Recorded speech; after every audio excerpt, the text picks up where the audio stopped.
Alors d'abord, je veux dire que la communauté urbaine a très bien préparé les échelles.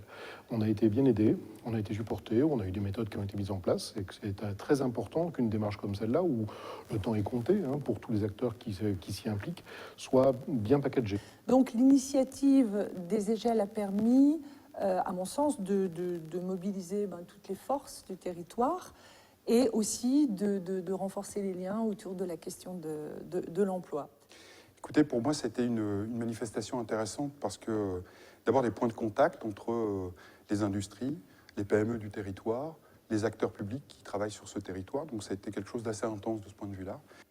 Alors, les échelles ont permis, pour le groupe de travail, en fait, de mélanger des compétences et des visions qui étaient extrêmement intéressantes, à la fois sur l'urbanisme, sur le développement économique, mais aussi sur le tourisme, et puis avoir la vision d'entrepreneur, que ce soit des membres du groupe de travail.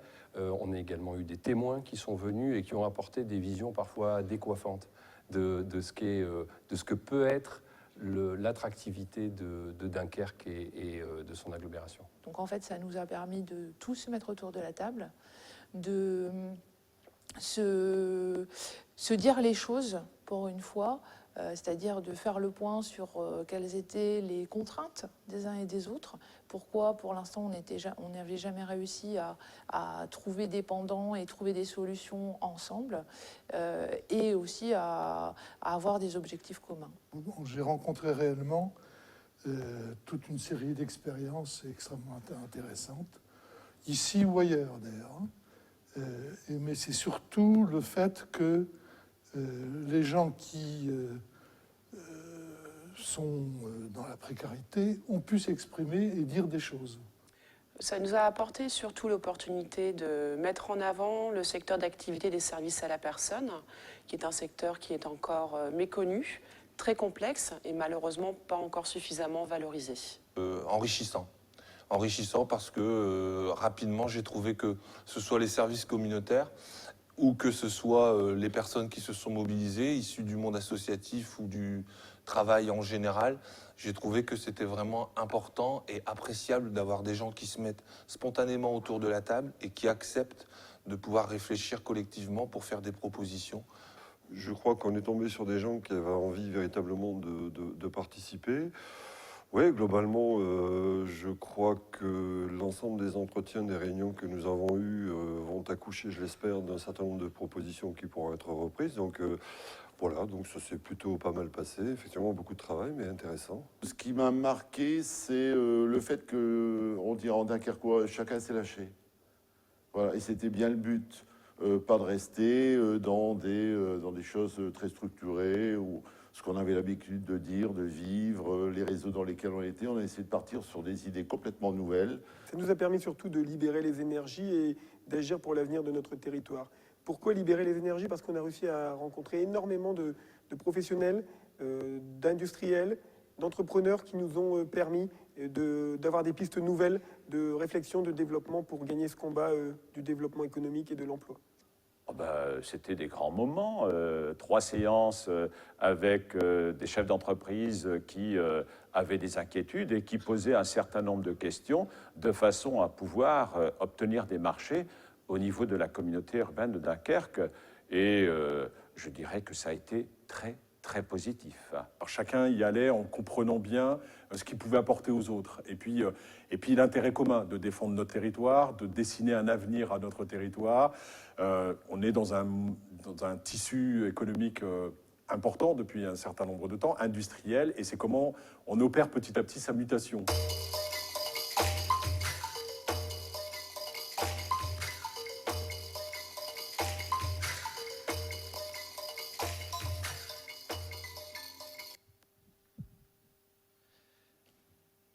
Bien, alors 234 contributions, 15 groupes de travail avec 300 personnes, et 15 réunions citoyennes avec 200 personnes. C'est évidemment impossible de restituer l'ensemble de ces travaux en une matinée.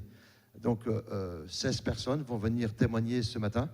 Évidemment, nous ne serons pas totalement exhaustifs par l'ensemble des travaux, mais vous vous rendrez compte que nous avons une bonne part de ce que vous avez dans les documents que vous avez entre les mains. Et nous allons, pour cette première table ronde, tout d'abord voir comment il y a des possibilités de maintenir et de développer l'emploi actuel. On verra dans la table ronde numéro 2, on parlera d'accès à l'emploi. Et dans la table ronde numéro 3, on parlera des nouveaux emplois. Donc j'invite à rejoindre sur cette tribune Michel Dupré, qui est dirigeant de la société Bleu Marine, Yann Pitolet, qui est directeur général de NFI, Nord France Invest, Maxime Frédéric, qui est demandeur d'emploi, qui nous expliquera son parcours, Philippe Ruel, qui est le directeur général de l'Union des groupements de producteurs de bananes de Guadeloupe et de Martinique, ainsi que Patrick Leblanc, qui est délégué aux affaires techniques et au développement durable de la Fédération régionale du bâtiment, la Fédération française du bâtiment. Donc on a dû perdre en route monsieur Dupréau, qui va peut-être arriver. Voilà. Donc je vais d'abord me tourner vers vous, monsieur Pitelet, et je voudrais qu'on parle avec vous des liens à développer entre la métropole lilloise et le Dunkerquois. Vous devrez avoir un micro juste à votre gauche, là, si, monsieur. Est-ce que c'est un leurre ou est-ce que ça doit être un vrai objectif? Bonjour à tous. Déjà pour vous dire que je suis impressionné par la taille du travail qui a été fait. Il y a énormément de choses là-dedans. Non, c'est pas un leurre. C'est pas un leurre, c'est quelque chose qui est tout à fait possible et c'est surtout une nécessité absolue que de développer les liens entre le Dunkerquois et l'île, bien sûr, mais ce qu'on peut appeler l'Hinterland. Donc c'est tout l'intérieur du territoire. Et pour cela, il y a des axes très concrets. Alors on peut les aborder maintenant. Oui, on les aborde immédiatement, d'accord. Donc dans les axes de travail concrets. Alors déjà, il faut voir une chose. Quand on pense au lien entre une métropole, disons, et une ville portuaire, on peut avoir par exemple l'exemple de Nantes-Saint-Nazaire. D'ailleurs, on les a fait témoigner dans notre groupe de travail. Alors Nantes-Saint-Nazaire, c'est un cas un peu différent puisque il y a la Loire, ça vous a pas échappé, donc ils ont un lien séculaire qui a nourri cette relation depuis des siècles entre ces territoires. Nous n'avons pas ce lien naturel et historique. En revanche, on a une communauté d'intérêts. Parce que quand on regarde aujourd'hui les grandes métropoles à l'échelle mondiale, la distance qui existe entre Lille et Dunkerque est la même. J'ai encore vérifié cette semaine. C'est la même qu'il y a entre Shanghai et le nouveau port de Shanghai, celui qui a été le port en eau profonde qui a été fait sur une île. 80 km, c'est la même chose. Et personne n'a en tête que c'est compliqué, que les relations ne se font pas, ça fonctionne. Aujourd'hui, vous avez à l'échelle mondiale une métropole, une grande métropole, aura plus de difficultés à se développer si elle n'a pas un débouché portuaire. Donc je pense que Lille, je ne peux pas parler à leur place, mais il me semble que c'est tout l'intérêt de la métropole de Lille que de s'assurer un débouché portuaire. On a évidemment, alors si on regarde en termes de secteur, je vais vous prendre un cas très concret. Dunkerque, c'est l'énergie. C'est pas que ça, mais c'est l'énergie, le Dunkerquois. Vous avez le nucléaire. Demain, on peut espérer qu'il y aura l'éolien offshore. Vous avez des tas de possibilités dans ce domaine-là. Quand on regarde ce que l'on a à Lille, une compétence forte qui est en train d'émerger de l'agglomération, de la métropole lilloise, c'est l'Internet. Quand on mélange énergie et Internet, ça donne l'Internet de l'énergie.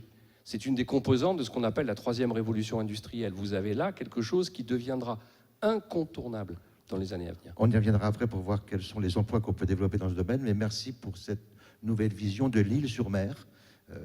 On va passer le message aux Lillois que vous venez de développer. Ça. Alors, c'est pas Zeebruges en même temps, mais bon, voilà, quoi. Ça me donne l'occasion de me tourner vers M. Ruel, qui est le directeur général de l'Union des groupements de producteurs de bananes de Guadeloupe et de Martinique. Alors, ça peut surprendre, mais vous allez peut-être, pour certains d'entre vous, découvrir que la banane de Dunkerque, c'est déjà un mariage d'amour, mais qui va probablement se développer. Rappelez-nous ce que vous faites déjà, M. Ruel, voilà, sur le port. Effectivement, la banane à Dunkerque, c'est pas une illusion, ça existe depuis 1998. Le port de Dunkerque est le premier port bananier français. Et donc, nous sommes producteurs en fait, de bananes de Guadeloupe et Martinique. Il y a deux coopératives, une en Guadeloupe et une en Martinique. Une union de producteurs qui est basée à Rungis. Et nous entrons sur le marché européen par Dunkerque avec 270 000 tonnes de bananes par an. Nous sommes le premier metteur en marché de bananes en France. avec environ 40% de part de marché.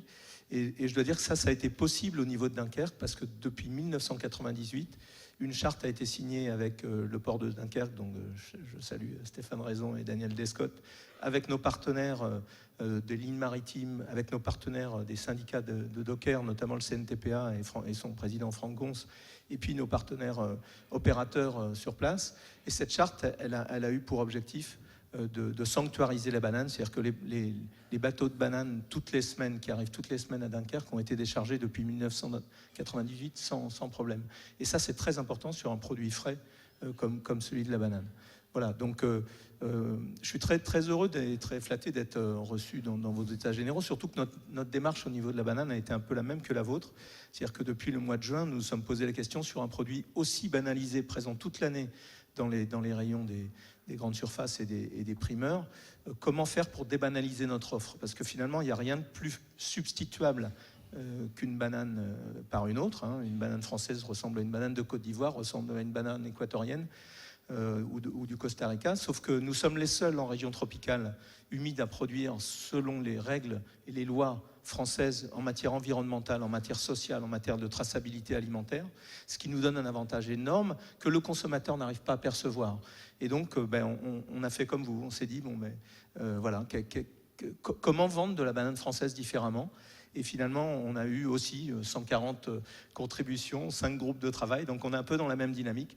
Et de ça est sorti effectivement un nouveau projet dont on parlera tout à l'heure. Je vais me tourner vers vous, Monsieur Dupré. Le tourisme, vous êtes directeur de la société Bleu Marine, qui emploie une vingtaine de personnes. Vous œuvrez dans le domaine du tourisme, qui est un secteur qui est générateur d'emplois. Comment le développer? D'abord, dites-nous peut-être comment vous travaillez sur le territoire. Oui, bonjour. Donc, je suis le créateur de Bleu Marine. Je ne suis pas au top 100 aux États-Unis, je vous rassure. Là-dessus, nous avons 19 employés. On travaille essentiellement avec la Belgique, à 50%, ce qui est énorme. Sachez, et ça c'est un message que je veux faire passer, les Belges adorent Dunkerque. Et ça, régulièrement, mon personnel et moi posons la question à nos clients, ils aiment bien par l'accueil. Le Dunkerquois est accueillant. Malheureusement, le Dunkerquois dénigre souvent sa ville de par ses usines, mais je pense que ça peut être un atout. Et nos clients belges sont passés outre ces usines et ce côté industriel de Dunkerque. Pour ce qui est de ma partie, donc la plaisance, je pense qu'il y a encore énormément à faire.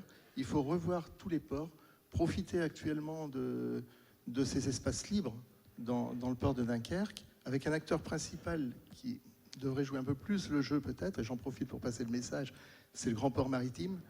Nos clients belges qui viennent à Dunkerque aimeraient résider à Dunkerque, ce sont des clients en pouvoir d'achat. On a beaucoup de demandes, on me refuse actuellement des places dans des bateaux de 15 mètres. C'est des clients qui sont très intéressants pour le Dunkerquois. Merci. Alors, comment parler des Belges? Je vais me tourner vers vous, Monsieur Frédéric. Vous avez une formation de géomètre, vous êtes demandeur d'emploi et vous avez suivi des cours de néerlandais près de la Maison de l'Europe. Pouvez-vous nous raconter votre expérience et les perspectives que vous avez identifiées de l'autre côté de la frontière? Bonjour à tous. J'ai participé à l'Action Coaching grâce à la Maison de l'Europe qui se trouve à Dunkerque, en face de la Citadelle. Et ça m'a ouvert des perspectives sur tout ce qui est boîte intérim et tout ça en Belgique. Pendant combien de temps vous avez suivi ces cours? Combien vous étiez? Racontez-nous comment les choses se sont passées. Est-ce que ça vous a apporté en matière d'apprentissage du néerlandais? Donc on était une dizaine à participer à ces cours. Ça a duré 3 mois. Au bout des 3 mois, on a participé à aller aux boîtes intérim et tout ça pour trouver du travail. Et ça nous a ouvert des perspectives comme aller à Plopsaland et tout ça pour participer au travail. Alors, vous m'avez dit, quand on a préparé cet entretien, qu'il y avait des emplois pour vous de l'autre côté, et pas qu'un seul, quoi. Mais que malheureusement, vous n'aviez pas pu répondre favorablement pour une raison très pratique. Je vous laisse justement, vous avez parlé du taux de chômage qui est très bas. Et c'est vrai qu'il y a énormément d'offres d'emploi en Belgique, et notamment tout ce qui est industrie, jardinage, etc. Et le problème, en fait, pour aller là-bas, c'est surtout la mobilité, parce que, mis à part le bus, il n'y a pas vraiment de possibilité pour y aller, quoi. Parce que vous n'avez pas le permis, je crois. Hein. Oui, en plus. Voilà. Alors, est-ce que l'expérience que vous avez vécue vous a fait prendre conscience qu'il était important, d'apprendre le néerlandais pour pouvoir mieux s'insérer là-bas et que les perspectives d'emploi sont importantes, sous réserve qu'on ait fait l'effort de parler le néerlandais. Est-ce que c'est votre sentiment? Pouvez-vous nous décrire avec vos collègues comment vous avez vécu cette expérience? C'est vrai qu'une fois qu'on avait commencé à parler un petit peu néerlandais avec les gens qui faisaient l'intérim, c'est plus facile pour s'intégrer. Ils ouvrent un peu plus les portes et tout ça, alors que si on parle simplement français, ils nous ferment un peu les portes. Bon, on reviendra tout à l'heure pour essayer d'imaginer ce qu'il faudrait faire pour aller un petit peu plus loin dans cette direction. Je donne la parole maintenant à Monsieur Leblanc, qui va s'exprimer au nom d'une grande institution, la Fédération française du bâtiment. Vous avez participé aux travaux dans un groupe de travail. Quelle est la situation sur le territoire du Dunkerquois en matière de bâtiments et de rénovation, Monsieur Leblanc? Le territoire de Dunkerquois bénéficie d'un dispositif assez exceptionnel et remarquable, c'est le dispositif Réflexe Énergie, donc ce qui fait beaucoup de jaloux en France. Donc ça permet de soutenir l'emploi, notamment lié à la rénovation, puisque je rappelle... Vous rappelez peut-être le dispositif rapidement Réflexe Énergie. Ce sont des aides communautaires pour accompagner la rénovation énergétique chez les particuliers. Donc ça a permis à beaucoup de professionnels de se positionner sur ce marché, avec la marque, le label reconnu Grenelle de l'environnement, qui est devenu reconnu garant de l'environnement aujourd'hui, dont un certain nombre d'entreprises ont obtenu ce label récemment. Aujourd'hui, français, franco-français, les entreprises artisanales et PME attendent toujours le dernier moment, parce que c'est comme ça. Donc aujourd'hui, il y a un afflux de demandes pour avoir ce label pour accéder à ce marché. Donc ça maintient l'emploi, puisque la construction neuve est en fort déclin en France, en région et également sur le secteur du Dunkerquois. Donc la rénovation énergétique, pour un budget constant, offre plus d'emplois que la construction neuve. Les chiffres, c'est environ 6 pour 1 million d'euros de travaux, c'est 6 emplois pour la construction neuve et c'est environ 15 emplois pour la rénovation. Donc il faut vraiment mettre un accent fort sur la rénovation. Et bien sûr accompagner les entreprises de petite taille sur leur qualification, sur leur nouveau métier, apprendre à travailler ensemble, parce que c'est ça l'objectif. C'est de plus en plus, il faut travailler ensemble, mais c'est un vrai marché. Mais je voudrais rebondir sur la problématique du taux de chômage français, néerlandais et en Angleterre. On essaye avec la Fédération de la Côte d'Opale d'emmener des entreprises du bâtiment travailler en Angleterre, parce qu'il y a une forte demande. Et le frein qui nous est évoqué, c'est la non-maîtrise de la langue anglaise pour que les professionnels aillent travailler là-bas. Donc c'est vrai qu'il va falloir aussi que nous, en tant que fédération, on accompagne nos adhérents à réapprendre les langues étrangères. Bien, merci pour ce témoignage. Alors après cette présentation initiale de vos activités respectives et du contexte dans lequel vous évoluez, on va essayer de tracer des pistes. On ne va pas trouver toutes les solutions aujourd'hui, mais en quoi le secteur que vous représentez peut développer de l'emploi. Donc vous, M. Ruel, vous avez une réponse extrêmement claire à nous proposer aujourd'hui. Oui, effectivement. Donc, nous sommes implantés à Dunkerque au sein des bâtiments de Dunfresh, qui est un opérateur portuaire. On a une vingtaine de personnes sur le contrôle qualité de toute notre marchandise. Et ce qui a été travaillé là depuis le mois de juin, c'est effectivement une différenciation de notre produit pour faire en sorte que le consommateur ait une identification immédiate d'un produit d'origine française qui respecte les lois sociales françaises, environnementales françaises, etc. Donc qui est mieux disant sur à peu près tous les domaines par rapport aux bananes venant soit d'Amérique du Sud, soit d'Afrique. Et donc on a besoin que le consommateur justement se rende compte de ça. Et à l'issue de ces travaux, en fait, de réflexion, on a décidé d'enrubaner nos bouquets de bananes d'un ruban bleu, blanc, rouge avec donc les bouquets de 3, 4, 5, 6 bananes, avec un code barre, avec un nombre de bananes sur le ruban. Voilà, l'identification très forte en rayon, plus besoin d'une vente à l'unité, c'est-à-dire plus besoin de peser les bananes, de vente au nombre. Donc, voilà, vous en achetez 3, ça coûte 3 fois le prix d'une, 4 fois, etc., etc. Et là, on entre donc pour faire ça, le problème, c'est que là, on parle de millions de bananes. Et donc, il faut industrialiser cette opération, parce que nous avons 650 planteurs sur les 2 îles, et on ne peut pas faire ça dans chacune des plantations. Entre parenthèses, 650 planteurs qui emploient 6000 salariés directs, ce qui fait nous le premier employeur privé des Antilles. Et donc, on a décidé donc de le faire à réception, c'est-à-dire à Dunkerque, et de monter un outil industriel sur le port de Dunkerque qui démarre. Alors, on monte d'abord un outil pilote, puisqu'il y a toute une phase de test qui va durer à peu près 6 mois avec la grande distribution française, toutes les enseignes de la distribution. Et donc, on démarre, les machines sont arrivées depuis une quinzaine de jours, on démarre cette semaine la production de bouquets identifiés avec un ruban bleu, blanc, rouge autour des bouquets de bananes. Et donc, déjà, il y a 27 personnes qui sont arrivées sur le site.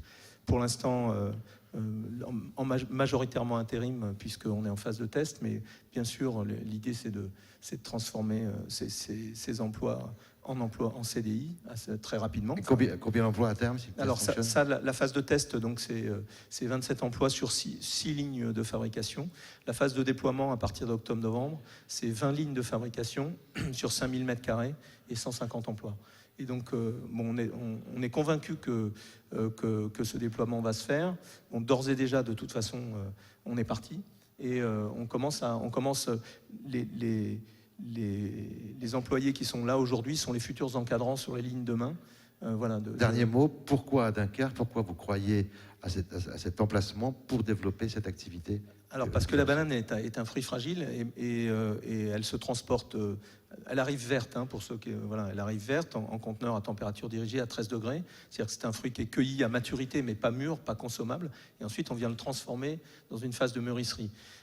Et donc, où on le remonte en température et où l'amidon se transforme en sucre et la chlorophylle se dégrade, qui fait apparaître la couleur jaune. Et donc, il faut qu'on soit le plus près possible de l'arrivée des bananes pour pouvoir les travailler sans les abîmer. Ensuite, on les livre à nos clients mûrisseurs qui ensuite les livrent à la grande distribution. Et donc, et comme sur Dunkerque, c'est un point de concentration de l'ensemble de nos produits. Bon, à peu près la totalité. On a un peu d'arrivée en Espagne, à Algeciras ou à Livourne en Italie. Mais donc, c'était le point de rassemblement. Et c'est là où on pouvait le mieux industrialiser et industrialiser et optimiser notre processus. Bon, écoutez, on espère que le texte va être réussi et que Dunkerque deviendra la capitale française de la banane. Voilà. C'est ça l'objectif. Et de la banane française. Monsieur Dupré, dans ces états généraux, évidemment, la question du tourisme a été beaucoup évoquée. Est-ce qu'à votre avis, des emplois peuvent être créés dans ce domaine et quelles sont les conditions qu'il faut réunir pour que le tourisme dunkerquois permette le développement de l'emploi, de plusieurs emplois? Oui, je resterai toujours sur la plaisance. On a possibilité aujourd'hui de ramener à peu près entre 200 et 300 bateaux belges sur le Dunkerquois. Ça ne va pas représenter énormément d'emplois, mais on peut envisager une dizaine d'emplois. Et de manière générale, est-ce qu'il y a des choses à faire évoluer sur le territoire parce que vous me disiez, mais finalement, les touristes belges, ils aiment bien Dunkerque, mais ils ne viennent pas suffisamment. Les restaurants ne sont pas ouverts assez longtemps, ne sont pas assez attractifs. Enfin, vous étiez plus punchy lorsqu'on s'est parlé. Allez-y, je crois qu'il faut qu'on se dise des choses dans les états généraux. Alors, et il est vrai que sur Dunkerque, on peut remarquer que dans les restaurants, déjà, rarement les menus sont en néerlandais. C'est un peu dommage. Ensuite, il faut savoir un point important sur la plaisance, c'est que notre clientèle est vieillissante. C'est 57 ans, moyenne nationale par la Fédération des industries nautiques, 57 ans pour les bateaux à moteur et 67 ans pour les voiliers. Ce qui veut dire que les besoins de nos plaisanciers ne sont plus du tout les mêmes.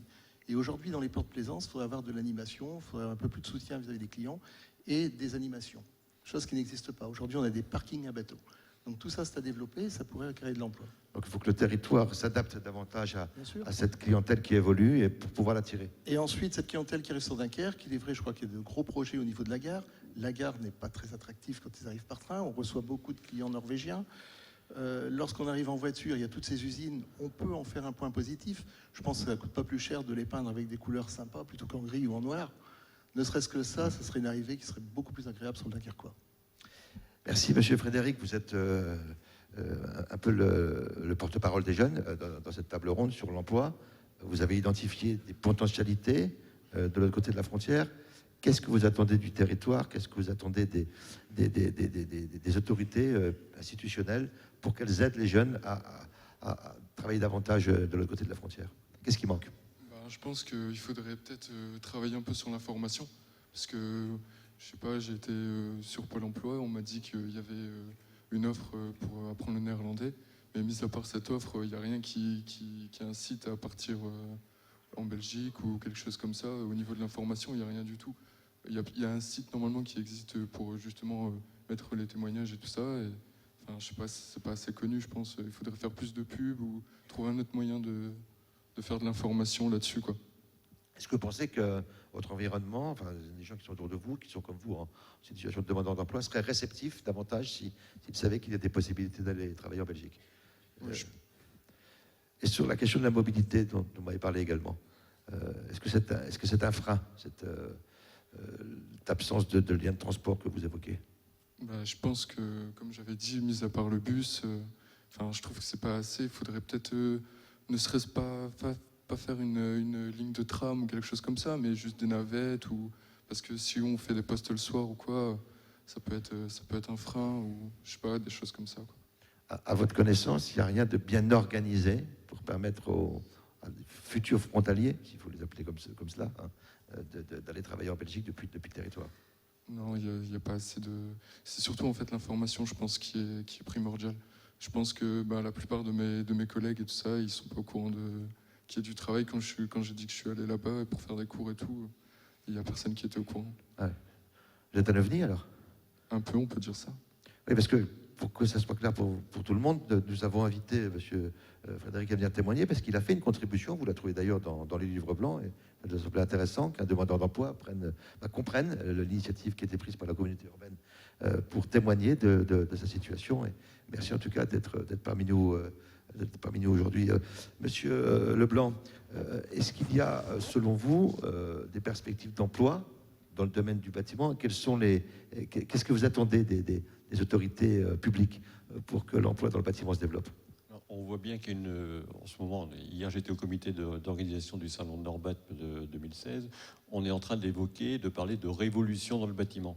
On parle de maquette numérique, on parle de BIM, on parle de maintien à domicile des personnes âgées, on parle d'énergie renouvelable, on parle de territoire énergie positive, on parle de TRI. Je fais partie du groupe animé par Étienne Cortel au MEDEF sur l'énergie et les bâtiments performants. Donc aujourd'hui, on voit bien qu'il y a beaucoup de choses qui se mettent en place. Il va falloir faire évoluer l'image du bâtiment également vers des milieux d'ingénieurs, puisqu'il y a de la place pour eux dans les entreprises du bâtiment.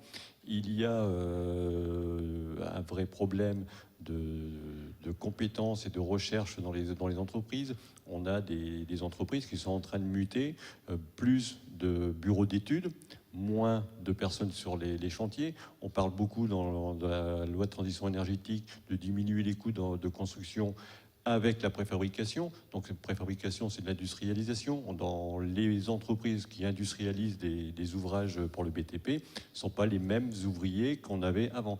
Donc, il y a une mutation qui est en train de se faire aujourd'hui. Et ça, il faut vraiment l'accompagner pour être prêt demain et pas laisser la place, comme on peut le voir aujourd'hui sur certains métiers. Je pense notamment aux fabrications de menuiserie extérieure qui viennent de plus en plus des pays de l'Est parce que le coût de la préfabrication est moindre dans ces pays. Donc il faut vraiment accompagner l'outil industrialisé dans le bâtiment pour... alors il faudra toujours la place de la PME et l'artisan, puisque c'est aussi ce qu'on appelle le développement durable. Il faut maintenir l'emploi local et les entreprises localement, d'autant plus que ça a été repris. Il y a aujourd'hui 40% des entreprises du bâtiment qui vont être à reprendre dans les 10 ans qui viennent. On a des chefs d'entreprise vieillissants. Et ces entreprises-là doivent être accompagnées, ces repreneurs doivent être accompagnés pour se positionner sur ces nouveaux marchés de la préfa, du BIM, de la maquette numérique et le maintien à domicile des personnes vieillissantes. On parle de domotique, c'est pas question de faire des maisons connectées, mais faciliter la vie au quotidien des personnes âgées chez elles, c'est également un enjeu pour le bâtiment et ses nouveaux chefs d'entreprise. Merci Monsieur Leblanc. Alors, conclusion, pas de la table ronde, parce que je vais inviter tout à l'heure, dans quelques minutes, M. Christophe à me rejoindre, mais M. Pitolet, les emplois que vont générer l'île-sur-mer demain avec Dunkerque seront de quelle nature? On va oublier le terme île-sur-mer, si vous voulez bien, parce que je pense que Dunkerque est Dunkerque, et voilà. Alors, on peut sortir de cette logique uniquement des opportunités de développement avec l'île. Je vous rappelle une chose. Bon, moi, mon travail, c'est de faire venir des entreprises étrangères dans la région. On rencontre des centaines d'entreprises tous les ans dans le monde entier, dont on peut penser qu'elles ont des projets, et on fait en sorte que ces projets ils viennent se faire plutôt dans le Nord-Pas-de-Calais que chez nos amis hollandais, allemands, belges, espagnols, britanniques ou ailleurs. Bon, un exemple qui est tout près d'ici, c'est Kubota, voilà, qui est une société qu'on a implantée, qui est en train là, qui va bientôt ouvrir. Il faut savoir une chose, c'est qu'en matière de développement économique, et ça c'est une règle qui est à peu près valable partout dans le monde, 90% de l'emploi sur un territoire est de l'emploi, ce qu'on appelle, pardonnez-moi du terme, endogène. Ça veut dire qu'il est créé par le territoire, sur le territoire, à partir de ses propres forces. Les emplois créés par des sociétés extérieures, donc exogènes, représentent en gros 10% de l'emploi d'un territoire. Si vous faites cet exercice pour le Nord-Pas-de-Calais, on vient de le faire, c'est une étude qu'on fait régulièrement, enfin, tous les 3-4 ans, 11% de l'emploi salarié dans le Nord-Pas-de-Calais en fait dépend de sociétés étrangères. Mais ce taux est de 28% dans l'industrie. Donc et notamment dans le Dunkerquois, il est très important. Ce que je veux dire, c'est que la première façon de créer de l'emploi sur un territoire, c'est de se prendre en main, c'est de compter sur ses propres forces. Moi, je suis frappé de voir combien il y a de Dunkerquois à l'étranger, à l'extérieur du territoire. Le président en parlait tout à l'heure, de tous ces jeunes qui partent. Vous savez, le fait de partir, ce n'est pas un problème. Ce qui est bien, c'est en revanche, ce qui est un problème, c'est s'ils ne reviennent pas. C'est là qu'est le problème.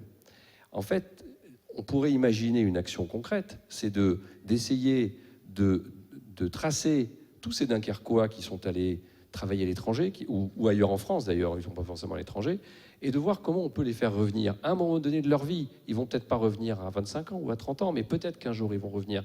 Et peut-être que ce serait intéressant d'essayer de voir parmi ceux-là, quels sont ceux qui sont entrepreneurs, quels sont ceux qui ont entrepris ou qui sont prêts à réentreprendre, ou éventuellement à développer leurs activités sur place. Je peux vous assurer que ce genre de choses est fait sur d'autres territoires. Les Irlandais sont très bons là-dedans. Ils sont très très bons. Ils ont mis en place un dispositif justement pour tracer les Irlandais. Alors la diaspora irlandaise, elle est, voilà, vous savez comme moi qu'elle est énorme et dans le monde entier. Et justement, les Irlandais ont mis ça en place. Ils arrivent à identifier des Irlandais qui sont partis depuis fort longtemps et qui reviennent, peut-être pas pour y vivre, mais en tout cas pour y créer de l'activité. Bon, c'est un exemple, je n'ai pas répondu à votre question du tout, mais c'est quand même une piste d'action qui peut être entreprise. Il y a évidemment, sinon, enfin, je ne veux pas passer à côté parce que c'est fondamental, c'est le maritime. Hein, les liens entre le port de Dunkerque, le port de Lille, les opportunités du canal Seine-Nord. Attention à ce que les opportunités du canal Seine-Nord ne deviennent pas des menaces. Voilà, parce que ça va faire aussi un appel pour nos amis flamands et hollandais. Mais là, il y a évidemment quelque chose, enfin, il y a un coup énorme à jouer. Merci. Je vais inviter M. Christophe, qui est vice-président du conseil départemental des maires de Tutzkock, à mes côtés, avec l'exercice qui est toujours périlleux de réagir à chaud. Prenez place. Sur ce que vous avez entendu, comment vous réagissez globalement à cette démarche des États généraux et à ce qu'on a entendu au cours de cette table ronde, M. Christophe. Je pense qu'on peut se réjouir de l'initiative du président Vergrit, en tout cas au niveau de notre territoire. Comme il aime à le dire, il n'y a pas de fatalité en matière d'emploi et il a su à la fois tous nous rassembler, au-delà des clivages politiques qui auraient pu exister, au-delà des différences sur nos territoires. Il a su tous nous rassembler derrière cet objectif commun qui est de nous mobiliser derrière l'emploi. On va le résumer comme ça. Je pense qu'on va avoir aujourd'hui une base de données incroyable, hein, très riche, sur des perspectives d'avenir, sur des ouvertures qu'il faut creuser pour pouvoir redynamiser l'emploi sur notre territoire. Alors vous qui êtes très proche de la frontière, je pense que vous avez écouté attentivement les propos de M. Frédéric, comment vous réagissez à ce témoignage? C'est vrai qu'avec mes collègues de Champ de Colle à Givelde et Catherine Verlinde à Brédune, on a travaillé en particulier sur 3 thématiques. Hein, donc l'emploi transfrontalier, et on a touché du doigt toutes les problématiques que vous soulevez, y compris celle de l'apprentissage de la langue. Donc votre témoignage est aussi important et il rejoint complètement ceux qui ont été partagés, en tout cas dans l'Assemblée à Givelde. Sur le tourisme également, donc ce partenariat transfrontalier, et donc il rejoint également la dynamique maritime. On a déjà échangé sur le sujet. Et puis également sur Zuidgo, c'était plus par contre sur les services à la personne. Et on se rend compte là aussi qu'il y a des choses à comparer avec nos voisins. Et sur la dynamique l'île Dunkerque, est-ce que vous pensez qu'il y a des perspectives, comme nous l'a rappelé M. Pitolet?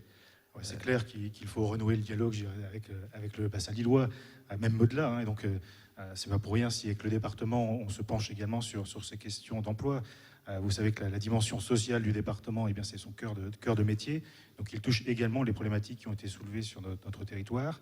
Et puis, il y a aussi la situation financière, hein, qui n'est aussi pas brillante au niveau du département, qui nous oblige à nous pencher sur la question de l'emploi, notamment au niveau des allocataires du RSA, qu'il convient d'accompagner pour qu'ils retrouvent eux aussi une forme d'espérance, qu'ils trouvent eux aussi un avenir.